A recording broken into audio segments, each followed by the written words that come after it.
नर और मादा में अंतर हम देखेंगे। कुछ लक्षण जो जन्मजात होते हैं उन्हें प्राथमिक लक्षण कहते हैं। कुछ लक्षण परिपक्वता की स्थिति में आते हैं, उन्हें द्वितीयक लक्षण कहते हैं। परंतु ये प्राथमिक लक्षण आपको दिए जा रहे हैं। तो हम देखते हैं पहले ह्यूमन मेल रिप्रोडक्टिव सिस्टम, मानव नर जनन तंत्र। मानव नर जनन तंत्र, मानव नर जनन तंत्र में सबसे मुख्य भाग है टेस्टिस। जनन तंत्र के भागों को दो भागों में बांटा गया है, एक अंगों के नाम, दूसरे सहायक ग्रंथियां। तो आपको इस चित्र में दिख रहे हैं सभी अंगों के नाम, वह ग्रंथियां एक एक कर बताते हैं।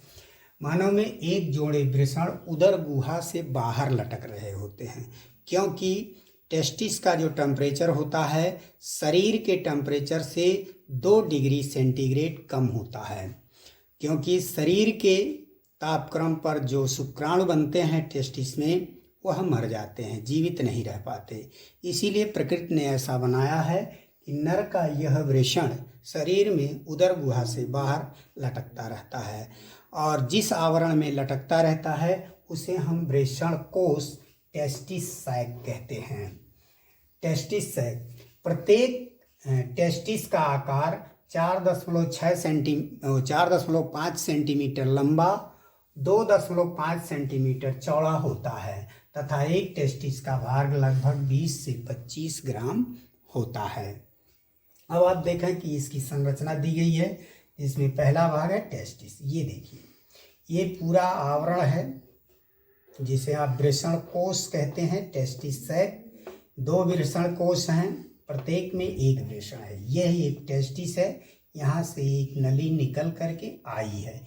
ये यूरिनरी ब्लैडर है जिसमें ऊपर से यूरेटर आता है। दोनों नलियाँ मिलकर एक हो जाती हैं, जिसे यूरेथ्रोजेनाइटल डक्ट कहते हैं।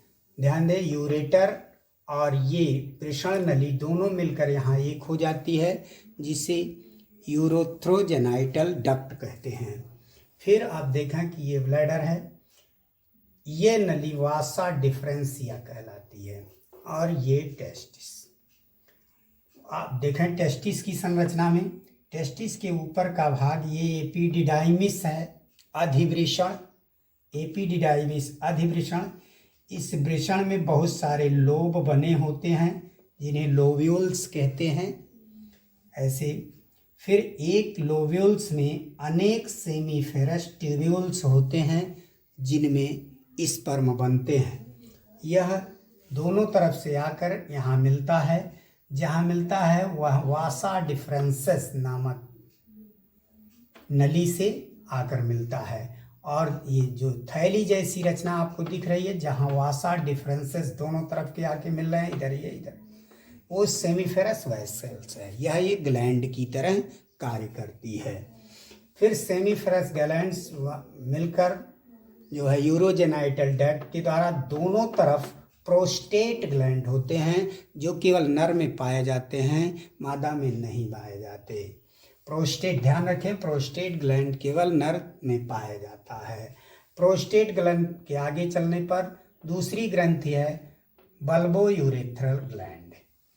Bulbo urethral gland, bulbo urethral के ग्लैंड के आगे ये यूरेथ्रा है, यूरेथ्रा के आगे ये पेनिस से स्खलन द्वार स्खलित हो जाता है। पुनः देखें, मेन पार्ट यही है, टेस्टिस, एपिडिडाइमिस, सेमीफेरस ट्यूब्यूल्स, वासा डिफरेंसेस, ये इसके पार्ट हैं मुख्य।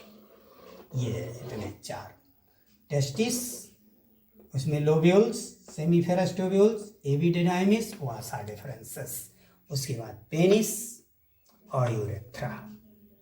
फिर ये ग्लैंड्स हैं, सेमिनल ग्लैंड्स और प्रोस्टेट ग्लैंड्स, और जो है बल्बो यूरेथ्रल ग्लैंड। ये 3 ग्रंथियां हैं जो नर जनन तंत्र में पाई जाती हैं। तो ये कंप्लीट रिप्रोडक्टरी सिस्टम है।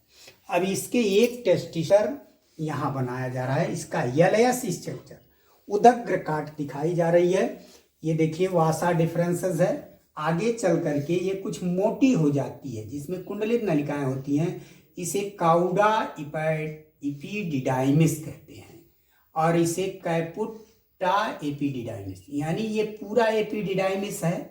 इसके 3 भाग किए गए हैं, क्यूप्टा एपिडिडाइमिस, मिड एपिडिडाइमिस, देखिए कार्पस एपिडिडाइमिस, काउडा एपिडिडाइमिस, 3 भाग किए गए हैं। ध्यान रखें कि वृषण के पास है कैपुट एपिडिडाइमिस, बीच में कॉर्पस एपिडिडाइमिस, काउडा एपिडिडाइमिस। सारे एपिडिडाइमिस से बहुत सारी पतली पतली नदियां आती हैं जिसे वासा इफ्रेंटिया कहते हैं। वासा इफ्रेंटिया से एक एक लोब ये निकला हुआ है, एक एक लोब्स हैं, यही एक लोब्स हैं, देखिए लिखा है। इस लोब्स में बहुत सारे सेमीफेरस ट्यूब्यूल्स हैं, करीब 200। एक लोब्स में 200 सेमीफेरस ट्यूब्यूल्स होते हैं। इन पूरे टेस्टिस वृषण के ऊपर 2 लेयर है। बाहर का लेयर जो है ट्यूनिका वेजिनेलिस है, बाहर का आवरण ट्यूनिका वेजिनेलिस है, और अंदर का आवरण ट्यूनिका एल्ब्यूजिनिया है। ध्यान रहे, टेस्टिस के 2 आवरण, बाह्य आवरण ट्यूनिका वेजिनेलिस और भीतरी आवरण ट्यूनिका एल्ब्यूजिनिया। ट्यूनिका एल्ब्यूजिनिया ही बीच बीच में धंस करके लोब्स बनाती है। तो इस तरह से यह टेस्टिस की उदग्र काट की संरचना हुई। अब इसमें टेस्टिस के टीएस अनुप्रस्थ काट की संरचना जो सबसे इंपॉर्टेंट है, यहाँ से अगर काट दिया जाए ऐसे तो कैसा दिखाई देगा, एक एक लोब के सेमीफेरस ट्यूब्यूल्स। देखिए एक सेमीफेरस आधा हमने दिखाया है, फिर इधर दिखाया है, फिर यहाँ दिखाया है, फिर यहाँ दिखाया है, फिर यहाँ बहुत सारे सेमीफेरस ट्यूब्यूल्स, क्योंकि आपको कहा गया इसमें बहुत सारी संख्याएं होती हैं। एक सेमीफेरस ट्यूब्यूल्स को हम पूरा दिखा रहे हैं जिसकी संरचना है। सेमीफेरस ट्यूब्यूल्स के बीच बीच में ब्लड वेसल्स आए रहते हैं, रुधिर वाहिनियाँ, और उन्हीं में ये कनेक्टिव टिश्यू द्वारा ये जुड़ा रहता है, मांसपेशियाँ जिसे कहते हैं। और इन्हीं के बीच बीच में कुछ लेडिंग सेल्स होते हैं। ध्यान रहे, ये लेडिंग सेल्स बहुत इंपॉर्टेंट है। इन्हीं से टेस्टोस्टेरोन नामक हार्मोन स्रावित होता है जो नर के द्वितीयक लक्षणों का विकास करता है। इसीलिए इसे हम पौरुष विकास हार्मोन या नर विकास हार्मोन कहते हैं। कौन सा हार्मोन निकलता है? टेस्टोस्टेरोन। टेस्टोस्टेरोन कहाँ से निकलता है? लेडिंग सेल से, लेडिंग सेल से। अब आइए देखते हैं एक ट्यूब्यूल्स की आंतरिक संरचना। ये बाहर से जो ये सेल आपको दिखाई दे रहे हैं, ये जननिक एपिथीलियम है। जननिक एपिथीलियम में कुछ बड़ी कोशिकाएं आपको दिखाई दे रही हैं।